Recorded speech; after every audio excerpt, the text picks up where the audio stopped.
Oi and welcome back to Pickitupgaming. In this video I'll talk about why I love Assassin's Creed Black Flag and what makes it great. Time to raise the flag, me hearties. Going for a good video full of bad jokes. Let's do it. Now, as I'm experimenting with a series of smashing games, I'm going to try something different in this video. I'm going to try and keep it to the point and short. So it's like a 5-6 minute video we'll probably do. So let's get going, shall we? Right, so first of all, some basic information about the game.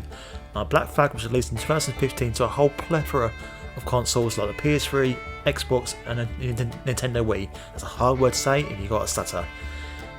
Since then, Black Flag has been released to every console in the sun, so you can find it pretty much anywhere. And it's the fourth game in the main series, and in my opinion, it's the best. Ooh. So why do I think Black Flag is the best in the series?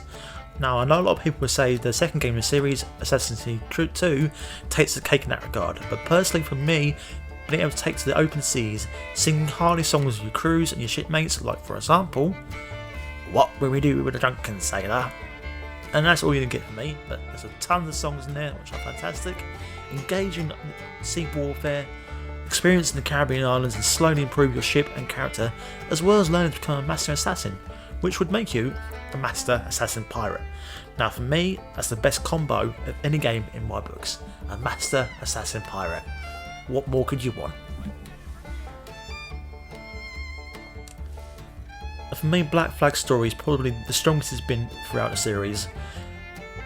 In the Assassin's Creed universe, playing as Edward Kenway, you make your way from a privateer in the British Empire's naval army to a lowly pirate in search of adventure and gold, having left your old life behind, to finally becoming part of the Brotherhood of Assassins, learning to be part of something bigger than yourself, also while taking on those naughty Templars.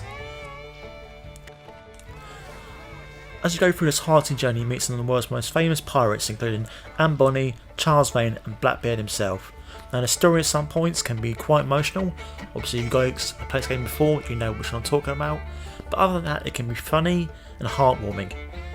As well as that, it lasts about, I say, the main story is about 20 hours, 20-25 hours, which doesn't outstay its welcome.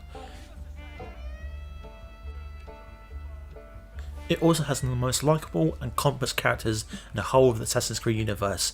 Now, in some games, they get it really right with the characters, making them funny, relatable, great, and really interesting. But in some games, unfortunately, the characters are very bland and very boring. I know people say Assassin's Creed 3 and obviously the French one, the Revolution one, they kind of cite as games where the characters are a bit boring and a bit bland. But Assassin's Creed 4, characters are fantastic, engaging and very interesting. Now, as much as I love this game, unfortunately it's not completely perfect, because they still have those things that Ubisoft has done since the first game, where you get taken out of the Animus, outside the world of Rome, Egypt, the Pirates, Caribbean, and into the future of the corporate world where it's all kind of using the Animus.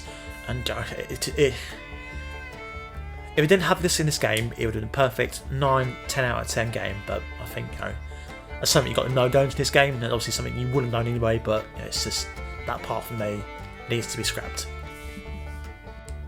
And the voice acting for most of the cast in this game is on point. The script is well written and it keeps you in the world of pirates, makes it believable, makes you feel like you're part of that universe.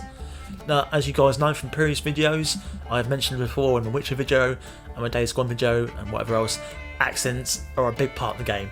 If they're done well, if they're done believable, if you can do convincing Irish, Welsh, Scottish, Spanish, wherever, if you do the accent right, it keeps you in the world. But as soon as you have someone who can't do it, it takes out the world. And lucky for me, and lucky for you, all the accents in this game are perfect. It's well written, it's believable, and it's engaging.